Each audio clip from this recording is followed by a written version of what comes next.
नमस्कार दोस्तों, स्वागत है आपका हमारे YouTube चैनल जरधारी क्लास में। दोस्तों, हम यहाँ पे उत्तराखंड सामान्य ज्ञान के सीरीज चला रहे हैं जिसमें हम आपको उत्तराखंड सामान्य ज्ञान का संपूर्ण सिलेबस कंप्लीट करवाएंगे।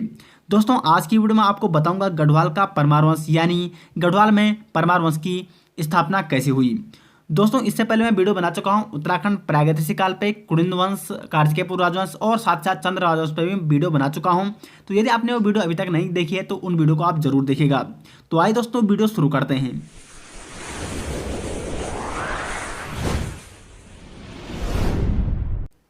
दोस्तों, वीडियो शुरू करने से पहले एक बहुत ही महत्वपूर्ण बात बता दूं आपको कि जो गढ़वाल का परमार वंश है बहुत ही महत्वपूर्ण है एग्जाम की दृष्टि से। इसलिए हम इसको यहाँ पे पूरी डिटेल्स आपको समझाएंगे और पूरी डिटेल्स आपको नोट्स प्रोवाइड करेंगे। और ये जो गढ़वाल का परमार वंश है ये चलेगा लगभग 6-7 वीडियो इसकी बनेंगे और 6-7 वीडियो में इसका सिलेबस कंप्लीट हो जाएगा गढ़वाल के परमार वंश का। आज की जो पार्ट 1 है गढ़वाल में परमार वंश का जो पार्ट 1 है उसमें हम आपको बताएंगे कि कैसे गढ़वाल में परमार वंश की स्थापना हुई। और इसमें टोटल हुए थे 60 राजा। गढ़वाल का जो परमार वंश है उसके टोटल 60 राजाओं की यहाँ पे हम आपको लिस्ट देंगे। 60 राजाओं में जो महत्वपूर्ण राजा हैं उनके बारे में आपको थोड़ा थोड़ा इन्फॉर्मेशन यहाँ पे इंपॉर्टेंट जानकारी देंगे जो कि एग्जाम में अक्सर पूछे जाते हैं। और बाकी जो सेकंड, थर्ड और फोर्थ या जो अन्य पार्ट होंगे परमार वंश से संबंधित उनमें हम आपको कुछ महत्वपूर्ण राजाओं के बारे में बताएंगे पूरी डिटेल्स, जिनके बारे में अक्सर एग्जाम में क्वेश्चन पूछ जाते हैं और जो महत्वपूर्ण है। तो आज हम यहाँ पे पार्ट 1 शुरू कर रहे हैं। दोस्तों, हम पढ़ रहे हैं यहाँ पे गढ़वाल में परमार वंश। तो गढ़वाल में परमार वंश की जो स्थापना का श्रेय जाता है वो जाता है कनकपाल नामक शासक को। कनकपाल ने यहाँ पे 888 ईस्वी में गढ़वाल में परमार वंश की नींव डाली थी। लेकिन अब सवाल ये उठता है कि ये कनकपाल आया कहाँ से था और कैसे इसने गढ़वाल में परमार वंश की स्थापना की। तो इस संबंध में कई इतिहासकार अपनी अपनी राय देते हैं। कुछ इतिहासकार यहाँ पे मानते हैं कि जो कनकपाल नामक शासक है जिसने गढ़वाल में परमार वंश की नींव रखी वो आया था गुर्जर प्रदेश से। और कुछ इतिहासकारों के अनुसार वो कहाँ से आया था, वो आया था धार क्षेत्र से। ऐसा कौन कौन मानते हैं? ऐसा मानते हैं हरिकृष्ण रतूड़ी, पातेराम और एटकिंसन। ये क्या है, इतिहासकार है और ये मानते हैं कि जो कनकपाल है वो कहाँ से आया था, धार क्षेत्र से आया था। अब देखो, धार क्षेत्र और गुर्जर क्षेत्र में क्या क्या प्रमाण मिले कि आय कहाँ से था। तो गुर्जर क्षेत्र के जो प्रमाण मिले वो इस प्रकार है कि कुछ इतिहासकारों के अनुसार जो कनकपाल गुर्जर क्षेत्र से आया था, यानी मेवाड़, गुजरात और महाराष्ट्र आते हैं गुर्जर क्षेत्र में। इसका उल्लेख हमें मिलता है चांदपुरगढ़ से प्राप्त एक शिलालेख में मिलता है। चांदपुरगढ़ में एक शिलालेख मिला जिसमें ये उल्लेखित था कि जो कनकपाल नामक शासक है जिसने गढ़वाल में परमार वंश की नींव रखी है वो कहाँ से आया था, गुर्जर प्रदेश से, यानी मेवाड़, गुजरात और महाराष्ट्र से आया था। और जो दूसरा प्रमाण मिलता है हमें कि ये गुर्जर प्रदेश से आया था वो है यहाँ की गणेश मूर्ति। गणेश भगवान की मूर्ति में क्या होती है, हाथी की सूंड होती है। और वो सूंड क्या थी कि वो दाएं और मुड़ी थी। कहाँ मुड़ी थी? दाएं और मुड़ी थी। अगर हम उस जो गणेश की मूर्ति मिलती है हमें परमार वंश के शासनकाल की, उसमें जो हाथी की सूंड है वो दाएं और मुड़ी होती है। जबकि जो उत्तर भारत की मूर्ति है गणेश मूर्ति, उसकी सूंड मिलती है, उसकी जो सूंड होती है वो बाएं और मुड़ी रहती है। अर्थात जब इनकी गणेश की मूर्ति यानी इनके शासनकाल में जो पाई गई गणेश की मूर्ति वो कहाँ मुड़ी थी, दाएं और मुड़ी थी। और ये दाएं और मुड़ी जो मूर्ति पाई जाती है वो कहाँ पाई जाती है, गुर्जर प्रदेश में पाई जाती है। इसका मतलब यहाँ पे जो ये शासक आए थे ये कहाँ से आए थे, गुर्जर क्षेत्र से आए थे। तो इसके तो यहाँ पे ये प्रमाण है। जबकि जिन इतिहासकारों ने ये कहा यहाँ पे कि जो कनकपाल नामक शासक है वो धार क्षेत्र से आया था, उन्होंने कोई ऐसे ठोस प्रमाण नहीं दिए थे कि ये धार क्षेत्र गुजरात में ही पड़ता है, ठीक है। और ये पड़ता है यहाँ पे महाराष्ट्र हो गया, मेवाड़ हो गया और गुजरात में, ठीक है। तो इसका मतलब इन्होंने धार क्षेत्र से संबंध कोई सटीक प्रमाण तो दिए नहीं। अर्थात यहाँ से हम लगा सकते हैं कि जो कनकपाल नामक शासक है जिसने उत्तराखंड में यानी गढ़वाल में परमार वंश की नींव रखी वो कहाँ से आया था, गुर्जर प्रदेश से यहाँ से आया था। तो ये आपको नोट करना है कहाँ से आया था वो। अब इस संबंध में भी कई सवाल उठते हैं कि ये गढ़वाल वंश का वास्तविक संस्थापक है या नहीं। कई इतिहासकार तो अजयपाल को यहाँ पे वास्तविक संस्थापक मानते हैं गढ़वाल वंश का। लेकिन जो अधिक प्रमाण मिले वो किसके प्रमाण में मिले, कनकपाल नामक शासक के। कनकपाल ही वास्तविक संस्थापक है गढ़वाल में परमार वंश का। परमार वंश का वास्तविक संस्थापक, परमार वंश के संस्थापक में इतिहासकारों के दो मत हैं। कुछ इतिहासकार कनकपाल को जबकि कुछ इतिहासकार अजयपाल को यहाँ पे परमार वंश का वास्तविक संस्थापक मानते हैं, जिसमें मैं आपको अभी कह चुका हूँ। अब देखो अजयपाल के संबंध में क्या क्या प्रमाण मिले। तो एक है मानोदया काव्य जो कि भरत कवि द्वारा रचित है, और एक है सभासार जो कि सुदर्शन शाह भी क्या है, परमार वंश के एक शासक हैं जिनकी रियासत कहाँ है, जिन्होंने सर्वप्रथम टिहरी में रियासत बनाई। इनके बारे में आगे आपको बताएंगे। तो सुदर्शन शाह के सभासार में और जो भरत कवि का मानोदया नामक काव्य है उसमें जो प्रथम राजा, उसमें क्या है, लिस्ट है किनकी, परमार वंश के राजाओं की। लेकिन उसमें जो प्रथम राजा वो कौन है, अजयपाल उन्होंने दिखा रखा है। अजयपाल से वहाँ पे राजाओं की शुरुआत हो रखी है। जबकि जो क्या है कनकपाल के संबंध में, देखो ये तो अजयपाल के संबंध में यहाँ पे प्रमाण मिल गए। इनसे तो ये लगता है कि अजयपाल यहाँ पे परमार वंश का शासक है। लेकिन आप देखो कनकपाल के संबंध में क्या क्या प्रमाण मिले। चांदपुर गढ़ में कौनपुर गढ़ स्थित है, जिसे कनकपाल का गढ़ कहा जाता है। देखो चांदपुर गढ़ की एक ऊंचाई पे क्या है, एक पहाड़ी स्थित है जहाँ क्या है कौनपुर गढ़ स्थित है। और वहाँ के लोग अभी भी मानते हैं कि जो कौनपुर गढ़ है, जब कनकपाल आया था तो उसने क्या किया था, चांदपुर गढ़ के राजा भानु प्रताप की पुत्र से विवाह किया था। और उसके बाद उसने कौनगुड़ उसने जो क्या था भानु प्रताप था, उसने क्या दिया उसको, चांदपुर गढ़ दिया। और उसने कहाँ शासन चलाया, कौनपुर नामक गढ़ पे। कौनपुर नामक गढ़ पे कनकपाल ने शासन चलाया। इसका मतलब अजयपाल से भी पहले कोई शासक रहा जिसने कौनपुर गढ़ पे शासन किया। एक प्रमाण तो ये निकला कि अजयपाल से पहले कोई शासक था। दूसरा प्रमाण क्या मिला, लक्ष्मण देव राजा की ताम्र मुद्रा। लक्ष्मण देव एक क्या है, राजा है परमार वंश का, जिसकी ताम्र मुद्रा मिली टिहरी में। और ये क्या है, ये जो ताम्र मुद्रा ये कहाँ से किस जो अजयपाल नामक शासक है उससे पहले की थी। और ये क्या था, 24वां शासक है, जबकि जो अजयपाल है वो 37वां शासक है परमार वंश का। आगे हम आपको पूरी डिटेल्स उसके बारे में बताएंगे। तो दूसरा प्रमाण ये है कि लक्ष्मण देव कोई ऐसा शासक था परमार वंश का जो इससे पहले था, यानी अजयपाल से पहले से चल के आ रहा है परमार वंश नामक शासन। उसके बाद आता है यहाँ पे अनंतपाल 29वां राजा है परमार वंश का धार शिलालेख कहाँ मिला, धारशिला ग्राम में जो कि उखीमठ में है, इसका भी हमें शिलालेख मिला। और ये 29वां राजा है। और जगतपाल का देवप्रयाग अभिलेख। देखो इन 3 राजाओं के अभिलेख, ये तीनों राजा क्या है, अजयपाल से पहले की है, पहले के हैं। इसका मतलब जो परमार वंश है वो अजयपाल से पहले से चल के आ रहा है। और दूसरा हमें क्या मिलता है, कौनपुर गढ़, जो कि चांदपुर गढ़ के एक पहाड़ी में स्थित है कौनपुर गढ़, जहाँ पे कनकपाल ने अपना शासन किया था, वहाँ से उसने शासन चलाया था। अर्थात ये साबित होता है कि जो कनकपाल है वो अजयपाल से पहले से है, और जो परमार वंश है वो अजयपाल से पहले कई पीढ़ियों से चल के आ रहा है, और अजयपाल उसका 37वां शासक है। अर्थात हम कह सकते हैं कि जो वास्तविक संस्थापक है परमार वंश का वो कौन सा है, कनकपाल है। तो आपको इन बातों पे ध्यान नहीं देना कि अजयपाल वहाँ पे पहला शासक है, बिल्कुल यहाँ पे कनकपाल यहाँ पे क्या है, परमार वंश का प्रथम शासक है। अब आपको समझ में आ गया हो कि जो कनकपाल है वो वही वास्तविक संस्थापक है परमार वंश का या परमार वंश का, क्योंकि इसके जो क्या है प्रमाण है वो अधिक विश्वसनीय थे। कनकपाल कहाँ से आया था, गुर्जर क्षेत्र से आया था। और कब आए थे, 887 ईस्वी में ये उत्तराखंड में तीर्थाटन पे आया था। अब ये तीर्थाटन पे आया था तो चमोली का एक क्या था शासक था, भानु प्रताप, जो कि चांदपुरगढ़ चमोली का शासक था। क्योंकि उस टाइम क्या था, जो गढ़वाल है वो 52 गढ़ों में बटा हुआ था। कोई एक निश्चित यहाँ पे एक मतलब एक ऐसी राजनीतिक शक्ति नहीं थी कि पूरे गढ़वाल पर शासन कर सके। यहाँ पे ये 52 गढ़ों में अलग अलग बंटा हुआ था। तो इन्हीं 52 गढ़ों में से एक चांदपुर गढ़ था, और ये सबसे महत्वपूर्ण गढ़ था क्योंकि सबसे शक्तिशाली गढ़ माना जाता उस टाइम। तो यहाँ का शासक था भानु प्रताप ने, और इसने अपनी पुत्री का विवाह कराया कनकपाल से, और फिर उसे चांदपुर गढ़ का शासक बनाया। 888 में चांदपुर गढ़ का उसने शासक बनाया, यानी 888 ईस्वी में स्थापना हुई परमार वंश की, कहाँ, गढ़वाल में। और कहाँ से शुरुआत हुई, चांदपुर गढ़ से, ठीक है। और 888 से 1949 तक यहाँ पे गढ़वाल में परमार वंश का शासन रहा। भले इनके जो राजधानी वो धीरे धीरे बदलती गई, पहले चांदपुर गढ़ थी, फिर श्रीनगर हुई, और फिर टिहरी हुई। लेकिन 1949 तक इनका शासन रहा गढ़वाल में। और टोटल वहाँ पे कितने राजा हुए, 60 राजा यहाँ पे हुए हैं।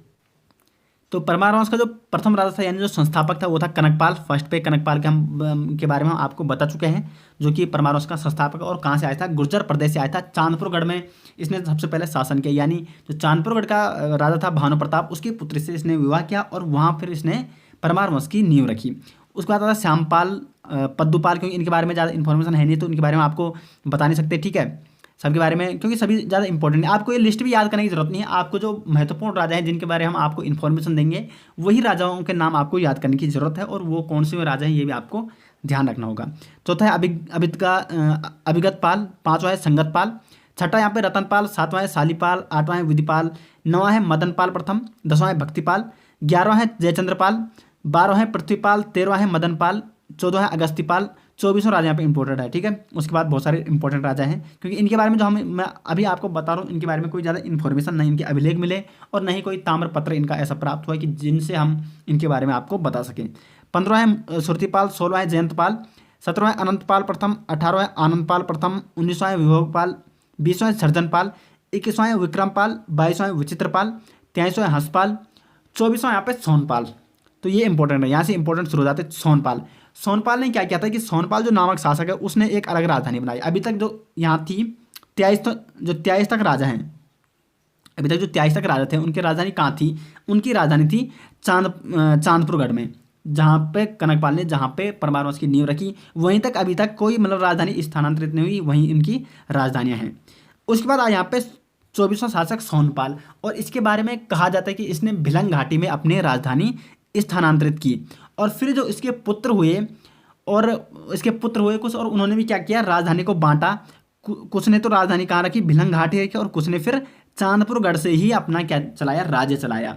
और कई इतिहासकार यही मानते हैं कि शायद इसके जो सोनपाल के पुत्र हुए, उन्होंने यहाँ पे राजधानी को बांटा और चांदपुरगढ़ और भिलंग घाटी शासन किया। लेकिन जो अधिकतर प्रमाण मिलते हैं वो सोनपाल ने ही यहाँ पे क्या की, राजधानी पहले भिलंग घाटी में स्थानांतरित की, और फिर इसके पुत्रों ने क्या किया, कुछ ने चांदपुरगढ़ में शासन किया और कुछ ने भिलंग घाटी में यहाँ पे शासन किया। लेकिन जो हमें बैकेट की सूची में मिलता है वो मिलता है भिलंग घाटी के राजा, और जो ये चांदपुर घाटी में जिन्होंने इस टाइम शासन किया वो उनकी लिस्ट नहीं मिलती। और फिर बाद में क्या हुआ है, 36वां या 37वां राजा ऐसे थे, वो फिर चांदपुरगढ़ में उन्होंने शासन किया। भिलंग घाटी से फिर उन्होंने फिर स्थानांतरित किया चांदपुरगढ़ में। तो भिलंग घाटी में कुछ ही राजाओं ने यहाँ पे शासन किया, उनकी भी लिस्ट इसी में शामिल है। तो सोनपाल ने यहाँ पे क्या किया था, भिलंग घाटी में शासन किया। और जो जिन शासकों ने यहाँ पे भिलंग घाटी में आगे शासन किया वो कहलाए यहाँ पे सोनवंशी, क्योंकि सोनपाल ने यहाँ पे भिलंग घाटी में शासन किया था, तो सोनपाल के वंशज सोनवंशी जिन्होंने भिलंग घाटी में शासन किया। और जो चांदपुरगढ़ में वो तो कर ही रहे हैं, ठीक है।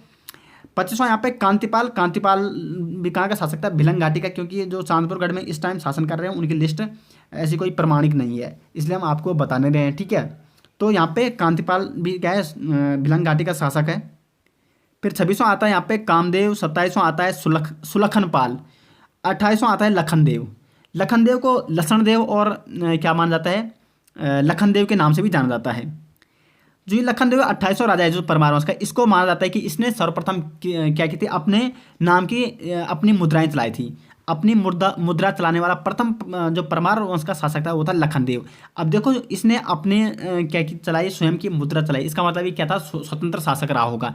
इससे पहले के जो शासक है परमार वंश के, वो कहीं ना कहीं अभी क्या करते, किसी के अधीन में क्या करते थे, शासन कर रहे थे।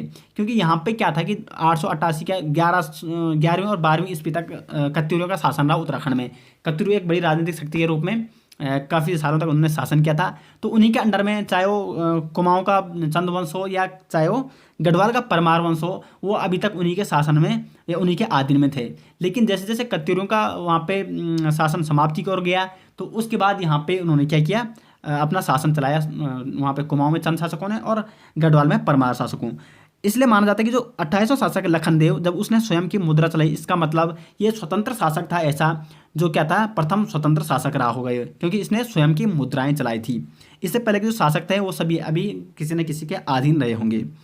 उसके बाद आता है वहाँ पे 29वां आता है अनंतपाल द्वितीय। इसका शिलालेख हमें मिलता है मंदाकिनी नदी घाटी के पास, जो कि कहाँ स्थित है, धारशिला गांव में स्थित है। धारशिला गांव में एक शिलालेख इसका प्राप्त होता है जो चमोली में स्थित है। 30वां यहाँ पे पूर्णदेव है, 31वां अभयदेव है, 32वां यहाँ पे जयराम देव, 33वां यहाँ पे असल देव, 34वां यहाँ पे जगतपाल है। और जगतपाल एक ऐसा शासक था जिसका पहला क्या मिला, पहला शासक जिसका हमें ताम्र पात्र मिलता है।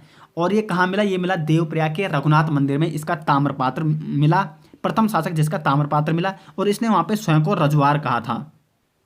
और एक बात बता दूँ आपको कि जो ये जगतपाल, ये चांदपुरगढ़ में इसका शासन है यहाँ तक 32वां तक, यानी जयराम देव तक। जो भिलंग घाटी में क्या हुआ था, 32वें राजा तक जिन्होंने भिलंग घाटी में शासन किया था। मैंने बोला था ना यहाँ पे कि जो सोनपाल है उसने यहाँ पे भिलंग घाटी में राजधानी स्थानांतरित की, और इसके पुत्रों ने, कुछ ने चांदपुरगढ़ में शासन किया और कुछ ने यहाँ पे भिलंग घाटी में शासन किया। तो 24 के बाद जो 25वां 26वां जितने भी शासक हैं, कहाँ तक, 32वां तक इनकी राजधानी कहाँ रही, भिलंग घाटी में रही। और इनके कुछ अदर जो इनके क्या है वंशज हैं वो कहाँ, वहाँ पे शासन करे चांदपुर घाटी में। उसके बाद यहाँ से जो क्या है असलदेव नामक शासक है, इसकी फिर राजधानी कहाँ होती है, चांदपुरगढ़ में शुरू कर देते हैं राजधानी। फिर इनकी राजधानी कहाँ स्थानांतरित हो जाती है, चांदपुरगढ़ में, और फिर कई सालों तक ये चांदपुरगढ़ में ही रहती है। अब आता 35वां हो गया जीतपाल, और 36वां हो गया यहाँ पे आनंदपाल, और 37वां अजयपाल। अजयपाल यहाँ पे सबसे महत्वपूर्ण राजा है। अजयपाल, जिसको कई इतिहासकार यही मानते हैं कि यही परमार वंश का संस्थापक है, लेकिन ऐसा नहीं है। परमार वंश का जो वास्तविक संस्थापक वो कनकपाल ही है। अजयपाल क्या है, अजयपाल ने यहाँ पे क्या है, जितने भी 52 गढ़ है उनको यहाँ पे जीतकर गढ़वाल की स्थापना की थी। गढ़वाल का नाम गढ़वाल पड़ा हो इसी के कारण पड़ा, क्योंकि यहाँ पे क्या थे, टोटल 52 गढ़ थे। और अजयपाल नामक शासक जो क्या है चांदपुरगढ़ में शासन करता था, क्योंकि कनकपाल का वंशज है। चांदपुरगढ़ में ये शासन करता था, बहुत ही शक्तिशाली था, और इसने पूरे 52 गढ़ों को जीत कर क्या किया था, पूरे गढ़वाल में शासन किया था। तो इसके बारे में पूरी डिटेल्स हम आपको नेक्स्ट वीडियो में बताएंगे। 38वां यहाँ पे कल्याणपाल, 39वां है सुंदरपाल, 40वां यहाँ पे हसदेवपाल, 41वां है विजयपाल और 42वां है सहजपाल। 43 यहाँ पे बलभद्र शाह। बलभद्र शाह देखो अभी तक क्या आ रहे थे, अभी तक पाल पाल आ रहे थे, ठीक है। तो अभी तक जो शासक है वो अभी अपने नाम क्या क्या लगाते हैं, पाल लगाते हैं। लेकिन आपने देखा होगा कि जो टिहरी के जो बाद के राजा हुए उन्होंने सबने अपने आगे क्या लगाया, शाह लगाया। तो जो शाह लगाने वाला प्रथम शासक था वो था बलभद्र शाह। कई बार एक क्वेश्चन आता है, बहुत ही इंपॉर्टेंट है कि बलभद्र शाह ऐसा परमार वंश का ऐसा शासक जिसने अपने नाम के आगे सर्वप्रथम शाह की उपाधि धारण की, तो वो था बलभद्र शाह। और इसको ये उपाधि किसने दी थी, बहलोल लोधी, जो कि लोधी वंश का संस्थापक था। तो बहलोल लोधी ने इसको शाह की उपाधि दी थी। ये बहलोल लोधी का क्या था, समकालीन था। तो ये आपको इसके बारे में नोट करना है। बाकी हम पूरी डिटेल्स इसके बारे में अगली वीडियो, आने वाली वीडियो में देंगे। यहाँ पे हम थोड़ा थोड़ा आपको इन राजाओं के बारे में नाम और थोड़ा थोड़ा इन्फॉर्मेशन दे रहे हैं आपको। 44 है मानसा। मानसा के बारे में इंपॉर्टेंट इन्फॉर्मेशन ये है कि इसके जो राजकवि थे वो थे भरत कवि, जिन्होंने मानोदय नामक ग्रंथ की रचना की थी।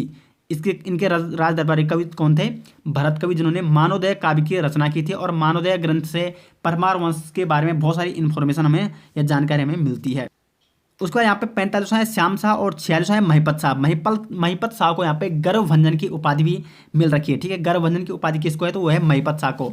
और महिपत शाह का प्रमुख सेनापति कौन था, माधो भंडारी हो गया, लोधी रुखौला हो गया और बनवाड़ी दास, 3 इसके प्रमुख सैनिक थे। और माधव सिंह भंडारी को मिल रखी कौन सी उपाधि, गर्व भंजक की उपाधि, जबकि महिपत शाह को मिल रखी है गर्व भंजन की उपाधि। तो इनमें आपको कंफ्यूजन नहीं होने, कई बार क्वेश्चन आता है एग्जाम में, गर्व भंजन की उपाधि किसको है, तो वो है महिपत शाह को। और गर्व भंजक की उपाधि किसको है, तो वो है महिपत शाह के सेनापति माधव सिंह भंडारी को। 47वां पृथ्वी शाह। पृथ्वी शाह महिपत शाह का पुत्र था। और इसकी संरक्षिका थी कौन थी, कर्णावती, रानी कर्णावती, जिसको नागकटी रानी के नाम से भी जाना जाता है। वो हम आपको पूरी डिटेल्स आगे बताएंगे कैसे उसको ऐसा जाना जाता है। 48 यहाँ पे मेदनी शाह है। 49 है फतेह शाह। 50 है उपेंद्र शाह। 51 है प्रदीप शाह। प्रदीप शाह के कुमाऊं के साथ बहुत अच्छे संबंध थे, ये आपको नोट करना है। बाकी हम आगे आपको बताएंगे। 52 यहाँ पे ललिपत शाह। 53 है जयकृत शाह। 54 है प्रद्युम्न शाह। श्रीनगर में शासन करने वाला अंतिम शासक प्रद्युम्न शाह, क्योंकि गोरखाओं के साथ 1804 में इसकी लड़ाई होती है। कहाँ पे, खुड़वाड़ा नामक मैदान जो कि देहरादून में स्थित है, और वहाँ पे इसकी मृत्यु हो जाती है। और इसके शासनकाल में बहुत सारा मतलब गढ़वाल में भूकंप आए थे, अकाल आया था, ठीक है, अकाल पड़ा था। तो बहुत सारी घटनाएं घटी थी इसके शासनकाल में, आगे आपको बताएंगे। 55वां है सुदर्शन शाह। सुदर्शन शाह जो कि टिहरी में अपना या बोल सकते हैं कि टिहरी को राजधानी बनाने वाला प्रथम शासक, इसने टिहरी में शासन किया था। टिहरी में शासन की जो शुरुआत हुई थी वो इसी से हुई थी, क्योंकि अंग्रेजों ने इसका जो क्या है, जो पूर्वी हिस्सा था उत्तराखंड को अपने पास रख लिया था और फिर उसको टिहरी में स्थानांतरित करनी पड़ी थी राजधानी। 56वां है भवानी शाह। 57वां है प्रताप शाह। प्रताप शाह ने प्रतापनगर की स्थापना की थी, बहुत ही इंपॉर्टेंट है। और अंग्रेजी शिक्षा की शुरुआत जो हुई थी ये हुई थी प्रताप शाह के समय से ही। 58 है कीर्त शाह। 49वां है नरेंद्र शाह। और 59वां है नरेंद्र शाह। और 60वां है मानवेंद्र शाह। सबसे जो अंतिम शासक है 60 मानवेंद्र शाह। मानवेंद्र शाह के ही टाइम क्या हुआ था, जो टिहरी रियासत है वो किस में शामिल हुई थी, भारत के एक राज्य संघ में शामिल हुई थी, उत्तर प्रदेश राज्य के एक जिले के रूप में शामिल हुआ था। तो इस टोटल यहाँ पे 60 राजा है यहाँ पे परमार वंश के, जिनके बारे में हम आपको थोड़ा थोड़ा इन्फॉर्मेशन दे चुके हैं। लेकिन डीप डिटेल्स हम आपको जो आने वाली लगभग इसके 6 या 7 मैंने कहा था ना वीडियो को फर्स्ट में, इसके 6 या 7 पार्ट बनेंगे, जो इसके मतलब 6 या 7 पार्ट में परमार वंश कंप्लीट होगा आपका। तो उसमें हम पूरे जो महत्वपूर्ण राजा हैं जिनके बारे में अधिकांश तक क्वेश्चन पूछ जाते हैं एग्जाम में, उनके बारे में आपको डीपली यहाँ पे जानकारी देंगे, यानी डिटेल्स नोट्स आपको प्रोवाइड कराएंगे। और ये सारे नोट्स आपको हमारे ऐप में मिलेंगे, ठीक है, जिसका लिंक इस वीडियो के डिस्क्रिप्शन में दे दिया जाएगा। तो आशा करते हैं आपको वीडियो पसंद आई। वीडियो पसंद आए तो वीडियो को लाइक और शेयर जरूर कीजिएगा, और चैनल में पहली बार आए तो चैनल को सब्सक्राइब जरूर कीजिएगा। मिलते हैं नेक्स्ट के साथ, तब तक के लिए धन्यवाद।